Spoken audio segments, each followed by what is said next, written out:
These are the 9 books that I have given 5 star to. These are 9 science fiction books that I've given 5 star to, and they are some great reads coming up. I've got all sorts on this list, and some, if you're a regular viewer of the channel, that you've seen before.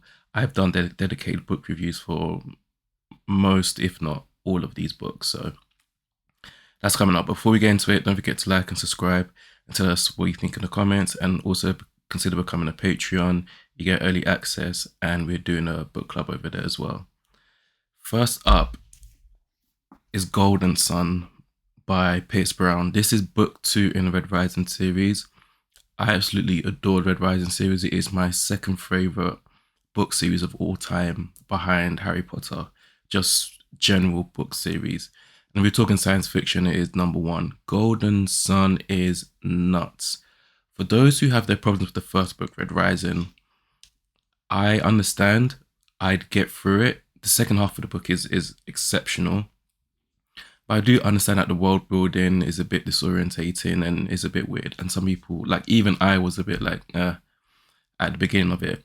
But by the end of it, it was a 4.5 star book. So it just about doesn't make this list. But Golden Sun, what Pierce Brown, the way he steps up in the second book, crazy. This is a roller coaster. Pierce Brown literally just forces you on a roller coaster, and you're just going up, down, sideways, upside down. It's nuts. We're everywhere with this book. What I also love about it is we get more of the political intrigue with this book, and I think that's what really helps elevate it as well. Pierce Brown's writing also gets better. You can see he's clearly developing as an author, but the political intrigue and the political characters we get in this book, especially now that we're now intermingling with the higher ups of this caste society in the real world. We're not, in, was it the academy, the institute? We're not there anymore. We're with the sharks. We're really with the killer sharks. So fantastic book, so fast paced. The ending, this is one of the best endings of a book I've ever read. Top 5 for sure. The ending left me floored, and I know with a lot of Red Rising fans, this book is crazy, crazy, crazy, and everyone also always talks about how good the ending is. So yeah, mad. This is closely followed by Morning Star, which is book 3 in the Red Rising series. This was supposed to be initially the last book in the trilogy. It was supposed to be a trilogy. And I've always rated, going back to Morning Star, going back to Golden Sun quickly, I've always rated Golden Sun as basically the best middle book of all time, alongside, at the moment, A Storm of Swords, Thunderhead, which will show up on this list, spoilers, and Catching Fire by Suzanne Collins, the second book in the Hunger Games, and The Goblet of Fire in the Harry Potter series. These are exceptional middle books. But going back to Morning Star it's sort of like the end of, I guess, era 1 really of Red Rising. This is the last book in the original trilogy, but now we've got, 6 books out now, and there's a 7th coming out probably in 2026. Morning Star is nuts. We get basically the climax of the story, and we are going to war. It is wartime, and it is crazy. The start of this is nuts. The beginning, the ending, everything about this book is crazy. When I was reading Golden Sun, it made me feel like I was watching my favorite sports team. I was elated, I was disappointed, I was in agony. It felt like I was literally watching a sports event, and all the emotions that come with it. That's how good that book was. Morning Star, due to the war, was giving me a different type of physiological reaction. I felt like I was having like genuine fight or flight reactions within me while I was reading this book. This is how good this book is. It is absolutely brilliant. The Pierce Brown's writing, again, just excellent. I won't lie, I do prefer Golden Sun. I do think it is better than Morning Star, but Morning Star is still a 5-star read, and so literally no complaints from me at all. The third book on the list, and moving away from the Red Rising series, we have a standalone book The Harvest by Robert Charles Wilson. I've talked about this a lot on my channel. I absolutely love this book. This is an exceptional book. And what I love about this is just that it does so many things well. Plus, it has the overall sort of good book feeling that it's a 5-star book. In this book, we have a benevolent alien species that comes to Earth, kind of hovers around the Earth for a year. No one knows what's going on. And when it's time, they offer every single person on the planet the chance to become immortal. And we're following mainly these characters from a small town and just the fallout of that. You know, on the cover here it says, when immortality is on offer, how could anyone turn it down? And the cover here is just absolutely beautiful as well. I always like this cover. And the aliens that they're called the travelers in this book. And our main character really is Dr. Matt Wheeler, and he is from a small town, and he's now living in that small town, practicing as a doctor. And we see things mostly from his point of view. But we do get other characters, other amazing characters. We see their point of view also. It is multiple POV, and we see how their separate stories sort of come together and how they have to navigate this, I guess, post-utopian, post-apocalyptic world. That's what I love about this book. It is science fiction, but you know, the Red Rising series is a space opera. Love it. This is a post-apocalyptic, post-utopian science fiction book, which I also adore. I do really like utopian or post-utopian books as well. I think they're very, very underrated. And I also like the blend of it's post-utopian to some characters in the book and it's post-apocalyptic to other characters in the book. And having that sort of dual subgenres within a science fiction book, I think is actually exceptional. And Robert Charles Wilson does extremely well. I know he's most famous for his book Spin, which is quite popular. It's on my TV. I have to read it. I actually can't wait to get to it. But The Harvest is an absolute hidden gem that no one talks about. No one talks about this book, and they really need to. The fourth book on the list is a book I read recently. I guess might be classed as a novella really, and that is Robert Silverberg, The World Inside. This book is exceptional. It is very horny. It's probably the horniest book I've ever read, but it has a sort of horny anthropological post-utopian vibe to where it is exceptional. In this book, in this world, the Earth's population has ballooned to 46 billion, and everyone is sort of spreading out. We have now created mega tower blocks that can house up to 1 million people. And inside these tower blocks is everything. There's no need to go outside. You work, you sleep, you fuck, you do everything in this tower block. And so each chapter is a different POV. And we see how they're sort of like, I guess, questioning and at times rebelling against the rules of society. In this book, population growth is seen as a sort of higher divine sort of order. So everyone has kids, everyone's expected to have numerous kids, as many as possible. And there's also this sort of like weird dynamic of they want to remove every single sort of obstacle that a human can face, especially social obstacles, especially sexual obstacles, to be even more exact. And so in this book, no one can say no to sex. You have to have sex, and it's with anyone, pretty much at any time. But you also have these night walkers, which are basically men that can leave their homes and go into any other home. Doors are unlocked in this world, and just have sex with whoever, and it has to happen. No one is denied. It's a right for them. Sex is a right for them. So this is an extremely interesting book.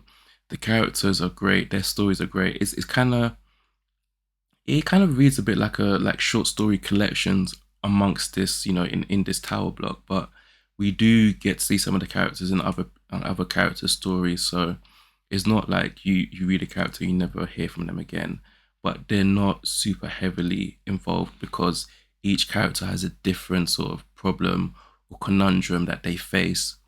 Sometimes it's, we got a character who's really scaling the, I guess, corporate ladder, the leadership ladder, and we deal with how he's navigating that. Another character, we're dealing with the fact that she has no children and she's technically at the bottom of society, and she doesn't even have her own apartment, her and her husband, because they don't have kids yet. Exceptional book, The World Inside, one of my favorites. Next up is Blindness by José Saramago. This is part of my vintage classic collection. These are the red spines that you see behind me. Originally this was written in Portuguese, and it was translated into English. I think there's a film for this also. And this book is one of the best books I've ever read in my life. This is the gold standard of post-apocalyptic science fiction books. I read this, I think, nearly exactly a year ago now, and I'm still not over it. I'm still not over this book to this day. That is how great it is. In this world, everyone goes blind. Everyone eventually goes blind. A blindness spreads like a contagion, and everyone besides this woman who's called the doctor's wife goes blind. So in this book, we see all of this happen. Mainly, we see it through, people when they stopped being, when they weren't blind, when they still had sight. But for most of this book, we see it through the doctor's wife, who isn't blind. We don't know why she's not blind. She's just there. She isn't blind. It isn't about patient zero or why she's so special. It's just about what she's seeing and the fallout of society once we lose our sight, and how decency goes out the window and all sorts, and just how crazy life gets. José Saramago has very unique writing style. He has a stream of consciousness writing style. There's hardly any full stops. It's just commas. He's just going and going and going and going and going. It is epic.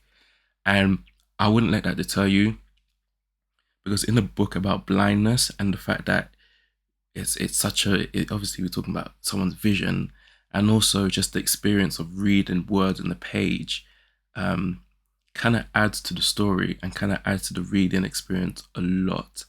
So the writing style is just executed perfectly in this. Again, in this book, no one has names. We have the doctor, we have the doctor's wife. People are described by things like that, or a physical thing that they have, or maybe clothes that they're wearing, but they're not exactly described. Then we don't know anybody's name. Again, so there's that base of mystery in this fantastic book. More people need to read this. More, I swear to you, this is, José Saramago won the Nobel Peace Prize. He literally won it for literature, and I can see why. He is a special writer. Now, this book, Where Late the Sweet Bird Sang by Kate Wilhelm, again, one of my favorite books of all time. I read this earlier this year. This is part of the SF Masterworks collection for good reason, and it's because it's an exceptional book. It is a fix-up novel of 3 separate sort of shorter stories into one that are connected. And this is about clones, and this is a post-apocalyptic book. And in this world, humanity has, for whatever reason, it's fallen apart, and humanity is about to be wiped out, and eventually it is. We have this rich family who, during the collapse, or the first signs of collapse of society, and during the actual collapse of society, they build a hospital with a secret lab so that they can clone humans so that the human race can survive. They do that, they're successful, but the clones are a lot different than humans. And it is crazy just to see how subhuman and how hyperhuman the clones are compared to regular humans. So the first part of this novel, we're following mostly humans. We got, I think, David's our main character, and he's a scientist, and he's instrumental in creating the clones. And we kind of see, once he's created them, we get to see how the clones are a little bit, but from a human perspective, and how certain characteristics they have and certain behaviors they have are very weird. Book two, or part two, I should say, it is Clone World. There are no more humans anymore. It's just clones, and we are following these clones, their rules, their cohorts, how they operate, and it's just absolutely fascinating. We see their strengths and we also see their weaknesses, and it is crazy. Book three, part three, I keep saying book three, part three, we're still with the clones, but the clones are usually born into cohorts and they have a sort of collective consciousness about them, like a real eerie collective consciousness about them. And we follow a young boy who doesn't have a cohort, doesn't have any collective consciousness, who doesn't really agree with the rules of that the clones have. And we see his struggles as he's an individual amongst a very strong collective community. And again, the ending is beautiful. This book is absolutely exceptional. Wilhelm's writing is beautifully subtle, is nicely balanced, and this book is exceptional. I absolutely love this book. Three more to go. We have Tau Zero by Poul, which is also another SF Masterworks collection. Another one I read earlier this year, and I'm just so glad I did. The premise of this just hooked me and is exceptional. This is a hard science book, which is hard science fiction book, which was just beautifully balanced between the hard science and just the humanness of things. So in this book, we have, I guess, what is it, 25 men, 25 women who are aboard the spaceship, and they are to be traveling to a star and they are to colonize it and populate it. And it seems as though in this world, humans have been doing that. This is not like the first go. Humans have been doing this. And so there's highly sophisticated tech, and we're all good to go. Except something happens on the journey there, and the ship is now accelerating towards the end of the universe, essentially. They're going to miss their destination, and they're just getting faster and faster and faster and faster and faster through the end of the universe. Time within the spaceship is normal. So there comes a point in this story where Earth is technically dead. They are tens of thousands, tens of millions, tens of billions of years in the future. Earth is dead. They are mourning people that they just essentially in their mind only saw, only said goodbye to a few months ago, which is crazy. And so we kind of see in this book just the fallout of what it's like for all these, because there's a whole bunch of smart people on this spaceship, all sorts of engineers and scientists and leaders. And we see just the fallout, how they're struggling to cope, and the characters are really, really, really good. And also what kind of keeps this sort of fresh and interesting is the sexual and relational dynamics between the characters, because everyone knows that they're gonna populate the planet or the star that they're going to, and so there's no qualms about that. Everyone understands the mission, but obviously during the journey there, which will take a few years at that, there's all sorts of intermingling and whatnot, and so that alongside the hard science and just the overall concept and the problems that they have, exceptional book. Tau Zero again, it's a short book as well, so really, really amazing book. Underrated. Don't hear people talking about this. I know besides really the books I got coming up and Red Rising, people don't really talk about the other books in this, and it's a shame because it's exceptional science fiction. The last two are part of a series, and that is the Arc of a Scythe series by Neal Shusterman. This is young adult science fiction, and this is also post-utopian, which I love, and it also has an artificial element to it also. This is an exceptional book.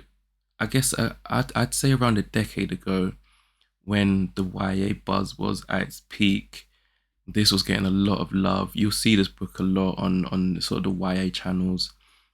This is exceptional. Scythe is, oh God, what can I say about this? In this post-utopian world, humanity has conquered death. No one, quote unquote, no one dies, and people can live essentially forever. And a benevolent AI called the Thunderhead runs the whole society. The Thunderhead can see into everything. It knows everyone. It can calculate what people need, etc., etc. The only problem is overpopulation. And so this is where you get scythes. And scythes are humans that essentially have the license to kill, and they have to kill indiscriminately. And so this keeps the world from overpopulating. And one thing to know about the scythes and the Thunderhead is that they're two separate entities. It's kind of like the government and, like, I don't know, central banks. They're two separate entities. The central banks have to be independent. And a theme and a saying that you'll hear in this book and in this series is the Thunderhead cannot get involved in scythe business. And the scythes, because they're human, are corruptible. They do all sorts of madness. So in Scythe, the first book, we have Citra and Rowan, who are both teenagers who have been offered, who, do an apprenticeship with Scythe Faraday, the Honorable Scythe Faraday. They learn the arts of being a scythe, the philosophy, how to kill, essentially. And by the end of this book, one of them will have to kill the other during this ceremony where all the scythes get together. Scythe, excellent, excellent, excellent book. The last book on this list is book 2 in Arc of a Scythe, which is Thunderhead. Again, this is one of the greatest middle books of all time. Thunderhead is exceptional. It is so fast paced. The ending is crazy. This is also a book with one of the greatest endings ever. And it picks up from Scythe just perfectly. I can't even, just like with Golden Sun and Monster, I really can't go into the plot without spoiling things. But this book is special.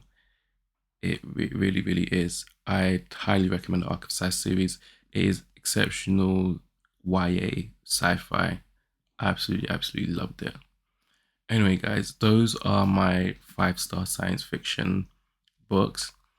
I do have a 5-star fantasy video that will be coming up.